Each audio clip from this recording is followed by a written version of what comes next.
one is with Spot the Pig. So this is 1993, second year of Cavan Blazers, and the first year of the Moody Trail, the play by Susanna Moody and Catherine Parr Trail. And we wanted to have animals in the Moody Trail. So we decided we'd have a pig, and this pig was Spot the Pig. And Spot had a little corralled area at the main site where most of you come and see Fourth Line shows.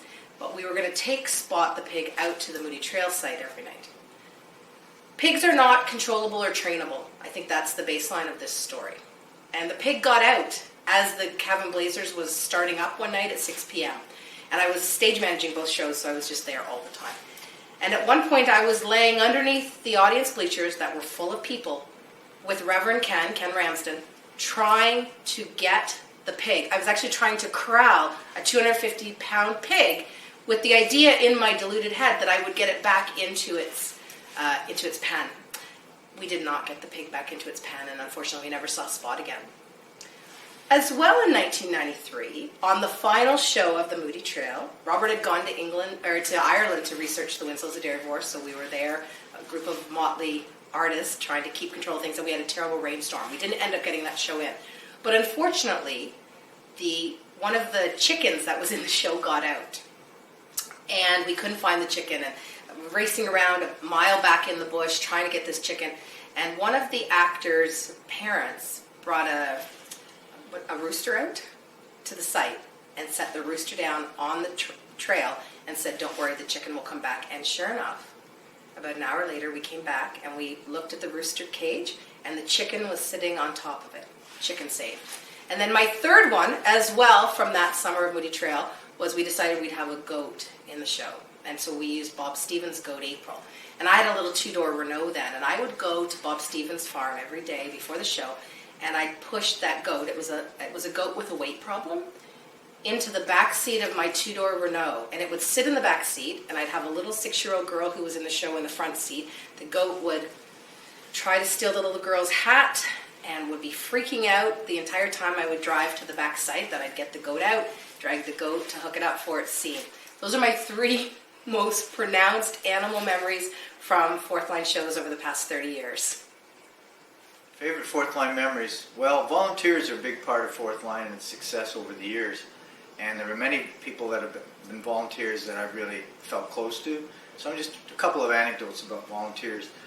Our first production, the Cavan Blazers, we had a local farmer in the play, Bob Hall. And he had a couple of lines, "Gentlemen, gentlemen, cool down," and a couple of other lines. And on the first night he performed, he jumbled them up. He kind of forgot them. But the next night, when the Cavan Blazers, he said the lines perfectly.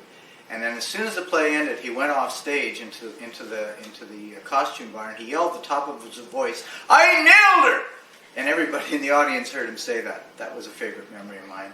Another one would have to be a play, Crow Hill, where we based it on the life of a local lady who Ona Gardner from Garden Hill, and her time as a telephone operator with Dr. Alexander Beatty. And it really told her life and her experience with him, although the character was semi-fictional as well. But at the end of the play, we had Ona actually come out on stage and read a poem she had written about the Bell telephone taking over the local telephone company. And that was a very special memory for me every time she would come out on stage and do that.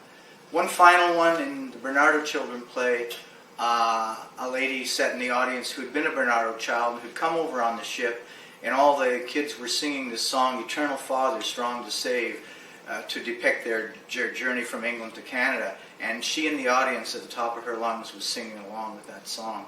So those are some Fourth Line memories.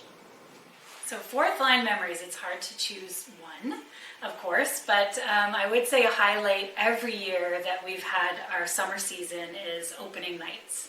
And of course, as you can imagine, everything that goes into each show, the costumes, the set, the directing of the piece, the writing, everything. It's years and years of development to get a show up, and we've had a relationship as the staff at the theater with the show as it's being developed, and to sell tickets to it and talk to people about it. And it's such a joy to finally see it all come together on opening night. But I will say it's also a really busy time, especially our first show of the season opening night. We're organizing an opening night party. We like to celebrate the cast and crew on the day of. And so every year at opening night, I'm usually watching the show. I'm lucky enough to be able to watch it. And then just at the end, before curtain call, we corral a few people together and we have gifts for the playwright and for the director. And we celebrate them on stage with all of the actors. And the minute I hand off those gifts to usually a young volunteer to hand off, I grab my bags, they're at the ready, throw them on, and run down to the bottom of the parking field, down that hill to the vehicle I have, throw my stuff in, start it up, and I text or message the staff who are already at the venue. Usually, of recent years, we've done our opening nights at Baxter Creek Golf Club. I say, I'm on my way, the show's closed. And I rush off to Baxter Creek and we get ready to greet everybody and to continue the celebration. So that's certainly one of my favorite nights every year. It's opening night, season opening night at Fourth Line Theatre.